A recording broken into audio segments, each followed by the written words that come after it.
انہیں یقین تھا کہ وہ انہیں اپنی بات سمجھا لے گا۔ کیا آپ کی اس روایت کا ذکر قرآن سے ملتا ہے؟ کیا کسی حدیث میں یہ حکم دیا گیا ہے کہ سید خاندان سے باہر شادی نہیں کر سکتے؟ وہ مضبوط لہجے میں کہتا۔ ان سب کو طیش دلا گیا۔ گاؤں کے بیشتر خاندان سید تھے اور وہاں موجود تقریباً سبھی مرد سید گھرانے سے تعلق رکھتے تھے۔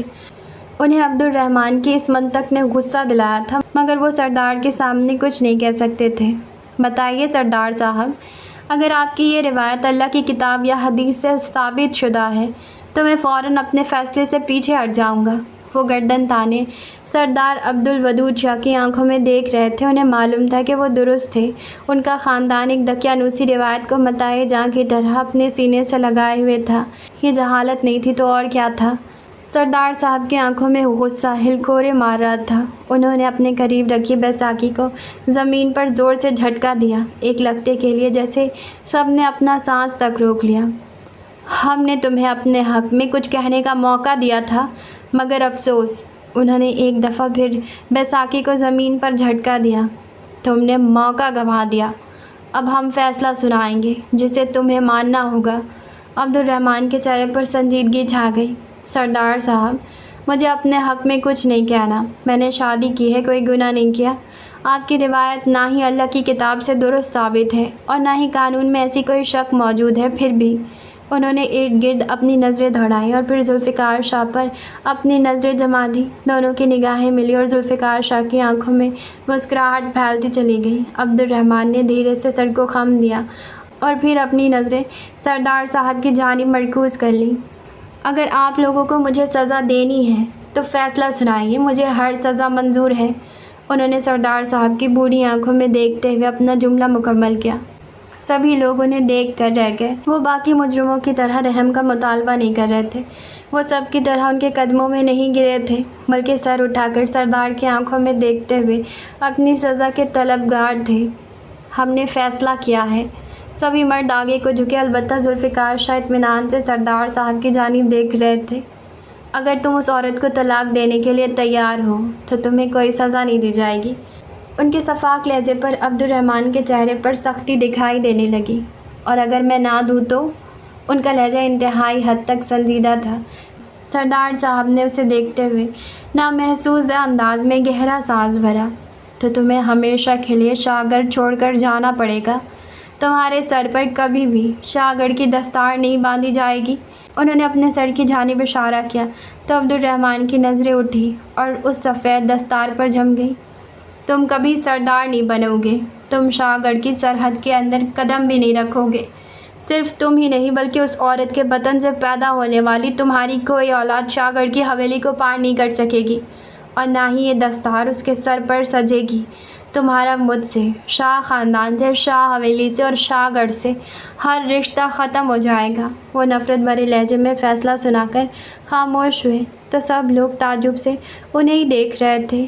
تو ایک باپ نے اپنے بیٹے کو سنسار کرنے کا حکم نہیں دیا تھا، مگر جس سزا کا انتخاب کیا تھا وہ زندہ موت جیسی تھی۔ سبھی مردوں کی نظر عبد الرحمن کی جانب اٹھی، جس کے چہرے پر پرسوچ تاثرات تھے۔ یہ شاہ گڑھ کی تاریخ کا سب سے منفرد جرگہ تھا، جہاں مقابل دو باپ بیٹا تھے، ایسے باپ بیٹے جو ایک دوسرے پر جان چھڑکتے تھے۔ اب دیکھنا یہ تھا کہ عبد الرحمن کس کے حق میں فیصلہ کرتے، اپنے باپ کے یا پھر اس عورت کے حق میں جس کی وجہ سے انہیں شاہ گڑھ کے تخت و تاج کو چھوڑنا پڑ رہا تھا۔ جلدی فیصلہ کرو عبد الرحمن، شاہ گڑھ کی دستار یا پھر وہ عورت؟ ایک دفعہ پھر سردار کی کرخت آواز گونجی۔ اسی لمحے عبد الرحمن کا سر فیصلہ کن انداز میں اٹھا۔ وہ عورت میری بیوی ہے سردار صاحب، اور اس پر میں ایسی ان گنت سلطنتیں لٹا سکتا ہوں۔ ان کے مضبوط انداز پر سب دم بخود رہ گئے۔ سرگوشیوں کی آواز اٹھنے لگی۔ عبد الرحمن گھاٹے کا سودا کر رہا تھا، اسے ایسا نہیں کرنا چاہیے۔ عبد الرحمن نے ایک عورت کے لیے شاہ گڑھ کی دستار کو ٹھکرا دیا۔ بس! سرگوشیوں کو سردار صاحب کی بارواب آواز نے روک دیا۔ انہوں نے غصیلی نگاہ عبد الرحمن پر ڈالی۔ چونکہ تم اپنا فیصلہ کر چکے ہو، اس لیے آج اس جرگے میں ہم تمہارے سامنے ایک اور اہم فیصلہ کرتے ہیں۔ ان کے کہنے پر سب نے تعجب سے ان کی جانب دیکھا، جبکہ ذوالفقار شاہ کی آنکھوں کی چمک بڑھ گئی۔ وہ اپنے دمکتے چہرے کے ساتھ سردار صاحب کی اگلی بات کا انتظار کر رہے تھے۔ عبد الرحمن اب منتظر نگاہوں سے سردار صاحب کی جانب دیکھ رہے تھے۔ ہم ابھی اور اسی وقت یہ اعلان کرتے ہیں کہ ہمارا بیٹا سید عبد الرحمن شاہ ہمارے جنازے میں شرکت نہیں کرے گا۔ ہمارا مرا ہوا چہرہ اسے نہیں دکھایا جائے گا۔ ذوالفقار شاہ کے جوش پر پانی پڑ گیا، جبکہ عبد الرحمن چند لمحے یوں ہی ساکت کھڑے رہے۔ کیا انہیں محبت کرنے کی اتنی بڑی سزا دی جائے گی؟ بابا حضور ایسا مت کیجیے۔ ان کے ہونٹ دھیرے سے کپ کپائے۔ اس سارے وقت میں عبد الرحمن نے پہلی دفعہ انہیں بابا حضور کہا تھا، مگر وہ صفاق بنتے کھڑے ہو گئے۔ ان کے ساتھ ہی باقی کے مرد کھڑے ہوئے۔ تمہارے پاس آج شام تک کا وقت ہے، اپنا سامان باندھو اور شاہ گڑھ سے نکل جاؤ، وہ سخت لہجے میں کہتے ہوئے حویلی کی جانب پلٹ گئے، جبکہ باقی مردوں نے دروازے کی جانب قدم بڑھائے۔ اس باغ میں صرف عبد الرحمن سر اٹھائے اپنی نم آنکھوں سے سرخ حویلی کو دیکھ رہے تھے۔ اسی شام عبد الرحمن اپنی ضروری کاغذات سمیت شاہ حویلی سے باہر نکل آئے تھے اور اس حویلی سے سوائے چند ضروری چیزوں کے کچھ نہیں لے کر گئے تھے۔ شاہ گڑھ کے گھروں کی کھڑکیوں سے دیکھتے لوگ وہاں کے اکلوتے وارث کو در بدر پھرتا دیکھ رہے تھے۔ وہ شام گاؤں کی ہر گلی سے گزرے تھے، بچپن سے لے کر جوانی تک کے دنوں کو یاد کیا تھا۔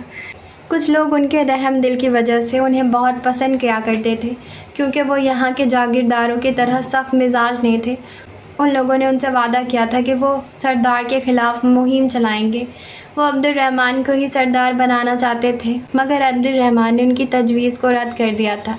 وہ خاموشی سے یہاں سے جانا چاہتے تھے۔ یہ وہ جگہ تھی جہاں ان کی آدھی سے زیادہ زندگی گزری تھی اور اب انہیں وہ چھوڑ کر جانا پڑ رہا تھا۔ اپنے اپنے گھروں کی دہلیزوں پر کھڑے لوگوں نے اس جلا وطن شہزادے کو افسوس کے ساتھ دیکھا۔ یہ وہ لوگ تھے جنہیں ان سے کوئی غرض نہیں تھی، مگر وہ سب ان کے دکھ میں شریک تھے۔ وہ سب کو الوداع کہتے پیدل ہی شاہ گڑھ سے نکلتی سڑک کی جانب بڑھ گئے۔ ڈوبتا سورج افسردگی کے ساتھ انہیں دیکھ رہا تھا۔ شاہ گڑھ کا اکلوتا وارث اپنی ہی سلطنت کو چھوڑ کر جا رہا تھا۔ شاہ گڑھ سے نکلتے ہوئے عبد الرحمن شاہ کی ملاقات طلحہ ایوان کے والد طہا ایوان سے ہوئی۔ چند ایک اصولوں اور معاہدوں کے بعد عبد الرحمن شاہ ایوان نگر میں پناہ لینے کے لیے تیار ہو گئے۔ چند عرصہ گزر گیا اور عبد الرحمن شاہ ایوان نگر میں پناہ گزین کی حیثیت سے رہے۔ پھر انہوں نے مقابلے کا امتحان دیا، جس میں کامیابی کے بعد وہ بطور انسپکٹر تعینات ہو گئے۔ اپنی تعیناتی کے باوجود اور ان کی اہلیہ صوفیہ بیگم حکومت کی جانب سے دیے گئے گھر میں منتقل ہو گئے، جو کہ پولیس اسٹیشن کی عمارت کے بالکل ساتھ واقع تھا۔ طہا ایوان کا بھائی احمد حسن ایوان ان کا بہت اچھا دوست بن چکا تھا۔ وہ اپنے خاندان کے متعلق بہت سے ایسے راز جانتا تھا جن کے باعث طہا ایوان ان سے خائف تھا، اور وہی ہوا جس کا ڈر تھا۔ احمد حسن نے وہ تمام راز عبد الرحمن کے گوش اتار دیے۔ وہ جانتے تھے کہ عبد الرحمن ظلم کے خلاف آواز ضرور اٹھائیں گے، مگر ان کی توقع کے برعکس عبد الرحمن خاموش ہو گئے۔ تم خاموش کیوں عبد الرحمن؟ وہ ان کی خاموشی پر متعجب ہوئے تھے۔ وقت نے ان کے اندر کافی تبدیلیاں رونما کی تھی۔ کن پٹی کے بال سفید پڑ چکے تھے، چہرے پر مزید وقار اور رعب نے اپنی جگہ جما لی تھی۔ وہ دونوں اس وقت عبد الرحمن کے گھر کے صحن میں موجود تھے۔ میں ڈر گیا ہوں حسن، اس کے مدھم لہجے میں شکستگی تھی۔ احمد حسن نے تعجب سے ان کی جانب دیکھا۔ عبد الرحمن شاہ ڈر رہا تھا، وہ انسان جو مکمل گاؤں کے سامنے حق بات سے نہیں ڈرا تھا۔ وہ اب کیوں ڈر رہا تھا؟ کس بات؟ عبد الرحمن نے تیزی سے ان کے ہاتھ پر اپنا ہاتھ رکھا۔ اب ان کی توجہ کا مرکز کچن سے نکلتی صوفیہ بیگم تھی۔ وہ تشتری ہاتھ میں تھامے انہی کی جانب آ رہی تھی۔ عبد الرحمن کے لب مسکرا اٹھے۔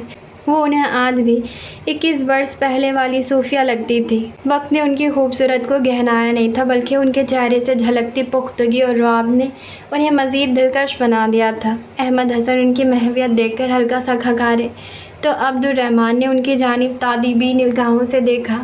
السلام علیکم بھائی، وہ تشتری ان کے آگے میز پر رکھتے ہوئے مسکرائی تھی۔ عبد الرحمن کے ابرو اٹھ گئے۔ بھائی کو سلام اور ہمیں؟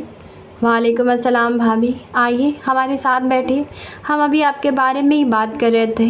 انہوں نے اپنی کرسی تھوڑی سی پیچھے کی جانب گھسیٹی۔ اب منظر کچھ یوں تھا کہ میز کی ایک جانب عبد الرحمن اور احمد حسن کی کرسیاں تھیں، جبکہ دوسری جانب موجود کرسی پر صوفیہ بیگم براجمان تھی۔ وہ حیرت سے کبھی احمد حسن کی جانب دیکھ رہی تو کبھی عبد الرحمن کی جانب، جو کہ سخت نگاہوں سے احمد حسن کو گھور رہے تھے۔ ہاں بھائی، اپنی بھابھی کو بتاؤ کہ یہاں کیا گفتگو ہو رہی تھی۔ احمد حسن نے دھیرے سے اپنے کندھے اچکا دیے۔ صوفیہ بیگم حیرت سے ان دونوں کے اشاروں کو دیکھ رہی تھی۔ کوئی مجھے بتائے گا کہ یہاں کیا ہو رہا تھا؟ اور احمد بھائی، آپ لوگ میرے بارے میں کیا بات کر رہے تھے؟ ان کا لہجہ ہلکا سا سخت ہوا تو وہ دونوں زیر لب مسکرا دیے۔ کچھ نہیں، بس عبد الرحمن بھائی آپ کی شکایت لگا رہے تھے، انہوں نے سادہ سے لہجے میں کہا، اور پھر ان دونوں کے تاثرات دیکھے۔ صوفیہ بیگم حیرت سے آنکھیں کھولے عبد الرحمن کی جانب دیکھ رہی تھی، جیسے انہیں اس بات کی توقع نہ ہو، اور عبد الرحمن ان کی جانب دیکھتے ہوئے نفی میں سر ہلا رہے تھے۔ واللہ میں نے ایسا کچھ نہیں کیا۔ احمد حسن نے ان دونوں کی جانب دیکھتے ہوئے چائے کا کپ اٹھایا اور اپنے لبوں سے لگایا۔ مجھے کیا شکایت لگائی ہے؟ وہ آنکھوں ہی آنکھوں میں انہیں دھمکاتے ہوئے استفسار کر رہی تھی۔ عبد الرحمن کے چہرے پر لاچارگی اتر آئی۔ احمد حسن نے ان دونوں کو دیکھتے ہوئے اپنی مسکراہٹ دبائی اور پھر نفی میں سر ہلایا۔ ان دونوں کی شادی کو 21 برس بیت چکے تھے۔ کیا کوئی انسان انہیں یوں لڑتا دیکھ کر اس بات کا یقین کر سکتا تھا؟ بالکل بھی نہیں۔ وہ کبھی کبھار محض ان کی نوک جھوک سے لطف اٹھانے کے لیے یہاں آیا کرتے تھے۔ ان کے مطابق وہ دونوں ایک آئیڈیل کپل تھے۔ میں نے کچھ بھی نہیں کہا۔ ساتھ میں تائیدی نگاہوں سے احمد حسن کی جانب دیکھا، جنہوں نے فوراً اپنا رخ بدل کر دامن چھڑا لیا۔ عبد الرحمن انہیں دیکھ کر رہ گئے۔ تو ذرا مجھے باہر مل۔ بھائی آپ بتائیے انہوں نے کیا کہا ہے؟ ان کے چہرے پر موجود جھریاں انہیں مزید باوقار بنا رہی تھی۔ احمد حسن نے چائے کا خالی کپ واپس ٹرے میں رکھا، پھر ایک نگاہ عبد الرحمن پر ڈالی، جن کی نگاہوں میں ان کے لیے تنبیہ تھی۔ احمد حسن دھیرے سے مسکرائے اور پھر صوفیہ بیگم کی جانب دیکھا۔ کچھ نہیں بھابھی، میں تو مذاق کر رہا تھا۔ ان کے ہلکے پھلکے سے انداز پر عبد الرحمن کے کندھے ڈھیلے پڑ گئے۔ وہ اپنی بیگم کو ناراض نہیں کرنا چاہتے تھے، جبکہ صوفیہ بیگم اب حیرت سے احمد حسن کی جانب دیکھ رہی تھی۔ مذاق؟ احمد حسن نے اس بات میں سر ہلاتے ہوئے عبد الرحمن کی جانب دیکھا، جو اب پرسکون ہو کر چائے کے کپ کو لبوں سے لگا چکے تھے۔ اب اس حسن کو مزہ آئے گا۔ مجھے لگا تھا کہ انہوں نے واقعی میری کوئی شکایت لگائی ہے۔ میں اتنا پریشان ہو گئی تھی۔ پریشان؟ کیا وہ پریشان ہوئی تھی؟ بالکل بھی نہیں۔ احمد حسن نے مدد طلب نگاہوں سے عبد الرحمن کی جانب دیکھا، جو اب اپنے کندھے اچکا چکے تھے۔ اب اپنی بھابھی سے خود ہی نپٹ بیٹا۔ سوری بھابھی، انہوں نے منمناتے ہوئے کہا۔ صوفیہ بیگم نے ان کی جانب دیکھا اور انہیں مزید تنگ کرنے کا ارادہ ترک کر دیا۔ اب ان کے چہرے پر دھیمی سی مسکراہٹ سجی تھی۔ اٹس اوکے بھائی، مجھے بھی پتہ تھا کہ آپ مذاق کر رہے ہیں۔ ان کے متبسم انداز پر احمد حسن انہیں دیکھ کر رہ گئے، جبکہ چائے پیتے عبد الرحمن کو اچھو لگا وہ کھانستے کھانستے دوہرے ہو گئے۔ صوفیہ بیگم پریشانی کے عالم میں ان کے قریب آئیں اور کمر تھپ تھپانے لگی۔ کچھ دیر بعد وہ نارمل ہوئے تو وہ واپس اپنی کرسی پر بیٹھ گئی۔ آپ کو پتہ تھا کہ میں مذاق کر رہا تھا؟ کچھ دیر بعد ان کی متوش سے آواز ابھری۔ صوفیہ بیگم کی آنکھیں چمکی اور انہوں نے عبد الرحمن کی جانب دیکھا۔ 21 برس کا ساتھ ہے احمد بھائی، مجھ سے بہتر انہیں کون جان سکے گا؟ وہ دھیرے سے کہتے ہوئے کھڑی ہو گئی۔ ان پر نظریں جمائے عبد الرحمن کے چہرے پر نرمی پھیلی تھی، جبکہ احمد حسن کے چہرے پر آخری بات پر بدمزگی پھیل گئی۔ بھائی میرا بھی 21 برس کا ساتھ ہے، آپ لوگ باتیں کیجیے، میں کھانے کا انتظام دیکھتی ہوں۔ وہ تشتری اٹھاتے ہوئے واپس پلٹ گئی۔ عبد الرحمن کی نظروں نے دور تک ان کا پیچھا کیا تھا۔ میں ڈرتا ہوں حسن، میں ایک دفعہ پھر اپنے خاندان کو کھونے سے ڈرتا ہوں۔ ان کے مدھم لہجے پر احمد حسن کی آنکھوں میں تعصب اتر آیا۔ سید عبد الودود شاہ 20 برس قبل ہی اس دنیا سے رخصت ہو چکے تھے اور ان کے فیصلے کے مطابق عبد الرحمن کو ان کے جنازے میں شرکت نہیں کرنے دی گئی تھی۔ عبد الرحمن شاہ حویلی کے باہر کھڑے روتے رہے تھے، مگر کسی نے انہیں اندر داخل ہونے نہیں دیا تھا۔ انہیں عبد الودود شاہ کا آخری دیدار بھی نصیب نہیں ہوا تھا۔ اس دن کے بعد انہوں نے پھر سے شاہ گڑھ میں قدم نہیں رکھا تھا۔ عبد الودود شاہ کی وصیت کے مطابق سید ذوالفقار شاہ کو اگلا سردار بنا دیا گیا تھا۔ ان کے سردار بننے کے بعد گاؤں میں چند باغیوں نے اپنا سر اٹھایا، کیونکہ وہ چاہتے تھے کہ عبد الرحمن شاہ کو سردار بنایا جائے، مگر ان بغاوت کو بہت پہلے کچل دیا گیا تھا۔ تم ایسے تو نہیں تھے عبد الرحمن؟ ان دونوں کی آواز انتہائی مدھم تھی۔ عبد الرحمن نے سر اٹھا کر انہیں دیکھا۔ میں اب کمزور ہو گیا ہوں، میں اب ان طاقتوروں کا مقابلہ نہیں کر سکتا۔ یہاں قانون برائے نام ہے، سبھی لوگ فقط سرداروں سے ڈرتے ہیں۔ کس قدر بے بسی تھی، کس قدر لاچارگی تھی۔ میرا ایک ہی بیٹا ہے حسن، انہوں نے دھیرے سے کہا۔ شادی کے 1 برس کے بعد ان کے گھر میں بچے کی کلکاریوں کی آواز گونجی تھی۔ 20 برس قبل ان کے آنگن میں حاتم عبد الرحمن نے اپنی آنکھیں کھولی تھی۔ اس کی پیدائش پر عبد الرحمن وقتی طور پر والد کے موت کا دکھ بھی بھول چکے تھے۔ انہوں نے اپنی ذات کو حاتم میں مکمل طور پر گم کر لیا تھا۔ حاتم ان کا پرتو تھا۔ اس کی پیدائش کے 1 سال بعد ذوالفقار شاہ کے گھرانے میں بھی بیٹے کی پیدائش ہوئی تھی، جس کا نام سید حمزہ شاہ رکھا گیا۔ اس دن پورے گاؤں میں مٹھائیاں تقسیم کی گئیں، کیونکہ اس دن گاؤں کے اگلے سردار نے جنم لیا تھا۔ سردار ذوالفقار شاہ خود عبد الرحمن کے گھر مٹھائی لے کر گیا تھا، جسے انہوں نے مسکراتے ہوئے تسلیم کیا تھا۔ وہ نداوتوں سے بچوں کو دور رکھنا چاہتے تھے۔ وقت گزرتا گیا اور شاہ گڑھ کی فضائیں بدلتی چلی گئیں۔ ذوالفقار شاہ کو سرداری زیادہ عرصہ راس نہیں آئی اور ایک دن ان کی سواری پراسرار انداز میں جل گئی۔ اس دن کے بعد سید سجاد شاہ نے سرداری سنبھال لی اور ان کے تعلقات طلحہ ایوان کے ساتھ بہتر ہوتے چلے گئے۔ خدا کی کرنی ایسی ہوئی کہ سجاد شاہ کے ہاں کسی نرینہ اولاد نے جنم نہیں لیا۔ یوں شاہ گڑھ کا وارث حمزہ شاہ بن گیا۔ میرا بھی ایک ہی بیٹا ہے اور تمہارے بیٹے سے 12-13 سال چھوٹا ہے۔ میں اس دفعہ اس سے بھی ساتھ لانا چاہتا تھا، مگر اس کی ماں اسے تھانے کے آس پاس بھی نہیں جانے دینا چاہتی۔ خیر چھوڑو، ان کی آواز نے عبد الرحمن کو سوچوں کی وادیوں سے نکالا۔ تم آرام سے سوچ لو عبد الرحمن، ابھی تم جذباتی ہو رہے ہو۔ وہ ان کا کندھا تھپ تھپاتے ہوئے کھڑے ہو گئے۔ ان کے جانے کے بعد وہ اپنے اسٹڈی روم میں آئے اور ایک ڈائری نکال کر اپنی سوچوں کو قلم بند کرنے لگے۔ احمد حسن کے مطابق طلحہ ایوان نے بہت سے لوگوں کو اپنی حویلی میں قید کر کے رکھا تھا۔ وہ ان سے فصلوں کا کام کروایا کرتا تھا اور پھر سے قید کر دیا کرتا تھا۔ کسی طرح ذوالفقار شاہ کو اس بارے میں معلومات حاصل ہوئیں کہ ان لوگوں میں سے کچھ لوگ شاہ گڑھ سے تعلق رکھتے تھے۔ جب ذوالفقار شاہ نے اپنے لوگوں کا مطالبہ کیا تو طلحہ ایوان نے انکار کر دیا۔ انہی مذاکرات کے درمیان طلحہ ایوان طبعی طور پر موت کا شکار ہو گیا، جس کے نتیجے میں اس کے بیٹے یعنی طلحہ ایوان نے ذوالفقار شاہ کو قیدی بنا لیا۔ سجاد شاہ ان تمام حالات سے واقفیت رکھتے تھے، مگر انہوں نے ذوالفقار شاہ کی واپسی کا مطالبہ نہیں کیا، بلکہ طلحہ ایوان سے گٹھ جوڑ کر کے ذوالفقار شاہ کی موت کا ڈرامہ رچایا۔ یوں ذوالفقار شاہ دنیا کی نظروں میں مر گیا۔ انہوں نے لمبا سانس بھر کر ڈائری بند کی اور کچھ سوچنے لگے۔ حاتم ان دنوں شہر میں رہا کرتا تھا۔ اس ساری رات عبد الرحمن سوچتے رہے تھے اور پھر بالآخر ان لوگوں کو بچانے کا جذبہ ہر چیز پر غالب آ گیا۔ وہ ان سب کو ضرور بچائیں گے۔ حاتم خاموش ہوا تو کمرے میں سناٹا پھیل گیا۔ اس نے آنکھیں اٹھا کر حمزہ کی جانب دیکھا۔ اس کے چہرے کی رنگت خطرناک حد تک سفید ہو چکی تھی۔ حاتم کی نظریں اس کے چہرے سے ہوتے ہوئے اس کی آنکھوں پر پھیل گئیں۔ حمزہ کے ہاتھ لرز رہے تھے، بلکہ مکمل جسم کپکپاہٹ کا شکار تھا۔ حاتم نے تعصب سے اسے دیکھتے ہوئے اس کے ہاتھ تھامنے چاہے، مگر وہ حاتم کا ہاتھ جھٹک چکا تھا۔ اس وقت اسے کسی کا سہارا نہیں چاہیے تھا، اور حاتم عبد الرحمن کا تو بالکل بھی نہیں۔ اگر اس رات حاتم مر جاتا تو یہ راز ہمیشہ کے لیے اس کے ساتھ دفن ہو جاتا۔ اسے بے اختیار ہی خوف نے اپنی لپیٹ میں لے لیا۔ میں انہیں بچا لوں گا۔ اس کے سنجیدہ لہجے پر حمزہ نے آنکھیں اٹھا کر اسے دیکھا۔ وہ اس کے باپ کو کیوں بچائے گا؟ ان کا بیٹا حمزہ تھا اور حمزہ ہی انہیں بچائے گا۔ اب اس معاملے میں وہ حاتم کو دخل اندازی نہیں کرنے دے گا۔ تم شاہ گڑھ کیوں آئے تھے؟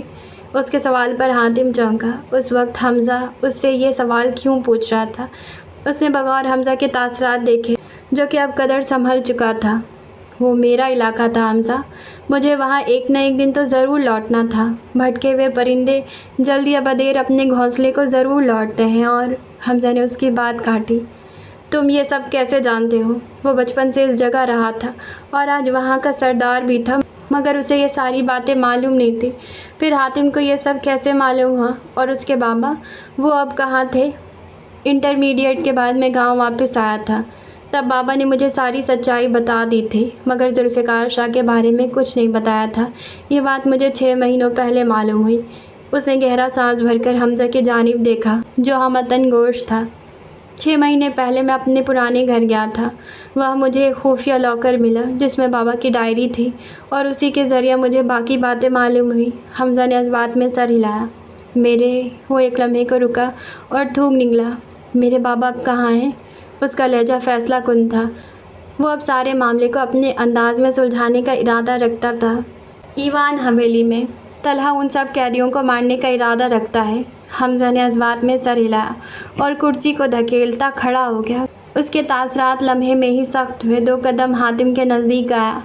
اب تم اس معاملے میں دخل اندازی نہیں کرو گے حاتم عبد الرحمن، اور اگر کی تو تم واقعی نہیں بچو گے۔ وہ انگلی اٹھاتا اسے تنبیہ کر رہا تھا۔ حاتم نے ابرو اٹھا کر اسے دیکھا اور لمبا سانس بھرا۔ حمزہ، تم ان لوگوں کی جانوں کو مزید خطرے میں ڈال دو گے۔ حمزہ نے سختی سے اس کی بات کاٹی۔ مجھے باقی لوگوں سے کوئی سروکار نہیں ہے۔ میرا باپ جانے کب سے اس انسان کی قید میں ہے، اور بابا حضور؟ وہ ایک لمحے کے لیے رکا اور پھر واپس بیٹھ گیا۔ بابا حضور بھی ملوث تھے؟ اس کی آواز میں سوال تھا۔ حاتم نے آہستگی سے جذبات میں سر ہلایا۔ وہ دھک سے رہ گیا۔ طاقت اور حکومت کا چکر اسی طرح چلتا ہے حمزہ۔ تمہارے باپ نے سرداری کی خاطر عبد الودود شاہ کو اپنے راستے سے ہٹا دیا، اور سجاد شاہ نے تمہارے باپ کو۔ یہ چکر اسی طرح چلتا رہتا ہے۔ اعتراف لمحہ بلمحہ بوجھل ہوتے جا رہے تھے۔ تمہارے بابا؟ اس نے دانستہ طور پر سوال ادھورا چھوڑ دیا۔ حاتم نے گہرا سانس بھر کر اپنا سر جھکا دیا۔ میرے بابا کو گاؤں سے نکلوانے والے سید ذوالفقار شاہ تھے، اور انہیں موت کے منہ میں پہنچانے والے طلحہ ایوان اور سجاد شاہ تھے۔ بابا کو ذوالفقار شاہ کے بارے میں سبھی کچھ معلوم ہو گیا تھا، اور وہ انہیں طلحہ ایوان کی قید سے نکالنا چاہتے تھے، مگر سجاد شاہ ایسا نہیں چاہتے تھے۔ اس لیے انہوں نے میرے بابا اور حسن انکل کو مروانے کا منصوبہ بنایا۔ میں ہمیشہ سے جانتا تھا کہ میرے باپ کے قاتل کون ہیں، اس نے مدھم لہجے میں کہا۔ حمزہ سفید رنگت کے ساتھ حاتم کے جھکے سر کو دیکھ رہا تھا۔ اس نے دفعتاً گہرا سانس بھرا اور پھر کھڑا ہو گیا۔ وہ حاتم کے نزدیک قدم بڑھا رہا تھا۔ چند لمحوں بعد حاتم نے اپنے سر پر کسی چیز کا بوجھ محسوس کیا۔ اس نے ایک جھٹکے سے سر اٹھا کر اپنے سامنے کھڑے حمزہ کی جانب دیکھا، جو اپنے سر سے دستار اتار کر اس کے سر پر باندھ چکا تھا۔ اس کی آنکھیں حیرت کے باعث پھیل گئیں۔ وہ تیزی سے کرسی کو پیچھے کی جانب دھکیلتا کھڑا ہوا۔ ہلکی قطعی شلوار قمیض میں ملبوس حاتم عبد الرحمن کے سر پر شاگرد کی دستار بندھی تھی۔ حمزہ اسے بے تاثر نگاہوں سے تک رہا تھا، مگر اس کے دل نے کہا تھا کہ یہ دستار عبد الرحمن کے سر پر بندھی اچھی لگ رہی تھی، یوں جیسے وہ دستار اصل حقدار کے پاس پہنچ گئی ہو۔ حمزہ کو حیرت سے تکتے ہوئے حاتم کو کسی کے چند الفاظ یاد آئے تھے۔ اس عورت کے بطن سے پیدا ہونے والی تمہاری کوئی اولاد شاہ حویلی کو پار نہیں کر سکے گی، اور نہ ہی یہ دستار اس کے سر پر سجے گی۔ حاتم نے بے اختیار ہی لمبا سانس بھرا تھا۔ پھر اس نے دستار اپنے سر سے اتار کر حمزہ کو دینی چاہی، مگر وہ پیچھے ہٹ گیا۔ اسے اب یہ دستار نہیں چاہیے تھا۔ اس ایک دستار کے پیچھے جانے کتنے قتل کیے گئے تھے، اور کتنے ہی لوگ تباہ و برباد ہوئے تھے۔ حاتم چند پل اسے دیکھتا رہا اور پھر آگے بڑھ کر دستار میز پر رکھ دی۔ یہ وہ دستار تھی جس کے لیے باپ بیٹے میں لڑائی کروائی گئی تھی، جس کے لیے 2 بھائی آپس میں لڑ پڑے تھے، اور آج وہی دستار اپنے سر پر سجانے کے لیے کوئی تیار نہیں تھا۔ قدرت کے کھیل بھی کتنے عجیب ہوتے ہیں۔ میرے پاس طلحہ ایوان کو پکڑنے کا مکمل منصوبہ ہے، تم پلیز اس معاملے سے دور رہو، اس نے ذرا سنجیدگی سے کہا تو حمزہ نے نفی میں سر ہلایا۔ وہ حاتم کی اس بات کو ماننے کے لیے بالکل تیار نہیں تھا۔ میری بات مکمل سن لو۔ حمزہ جو اپنے لب کھولنے ہی لگا تھا، حاتم کی بات پر رکا اور پھر ابرو کے اشارے سے اسے بات مکمل کرنے کو کہا۔ اگلے چند لمحوں میں حاتم کی سرگوشی نما آواز کمرے میں گونج رہی تھی۔ آخر میں وہ خاموش ہوا تو اس نے حمزہ کی جانب دیکھا، جو کہ اس کے منصوبے سے مکمل طور پر متفق تو نہیں تھا، مگر کسی حد تک اسے حاتم کا منصوبہ پسند آیا تھا۔ ٹھیک ہے، مگر تمہیں بھی میری کچھ باتیں ماننی ہوں گی۔ حاتم نے گہرا سانس بھر کر اسے رضامندی دی تو حمزہ نے اس کے سامنے چند شرائط رکھی۔ ڈن۔ اس نے ہاتھ آگے بڑھایا تو حمزہ نے ایک لمحے کے لیے اس کے ہاتھ کو دیکھا۔ وہ جانے کتنی ہی دفعہ حاتم عبد الرحمن کا آگے بڑھایا ہوا ہاتھ ٹھکرا چکا تھا۔ حاتم اپنا ہاتھ آگے بڑھائے اس کا انتظار کر رہا تھا۔ دفعتاً حمزہ کے چہرے پر ایک ہلکی سی مسکان پھیل گئی اور اس نے حاتم کا ہاتھ تھام لیا۔ اس کے ہاتھ تھامنے پر حاتم چند لمحے کے لیے ساکت رہ گیا اور پھر وہ کھلے دل کے ساتھ مسکرایا۔ فضاؤں نے سرگوشی کی تھی کہ ان کے درمیان خون کا رشتہ تھا۔ وہ دونوں ایک دوسرے سے جتنا رخ پھیر لیں، ایک دوسرے سے جتنی دشمنی نبھا لیں، مگر ان دونوں کے درمیان خون کی ایک اندیکھی زنجیر موجود تھی جس نے ان دونوں کو مضبوطی کے ساتھ باندھ رکھا تھا۔ پھر ملتے ہیں، کوئی وعدہ یا کوئی اسرار نہیں تھا،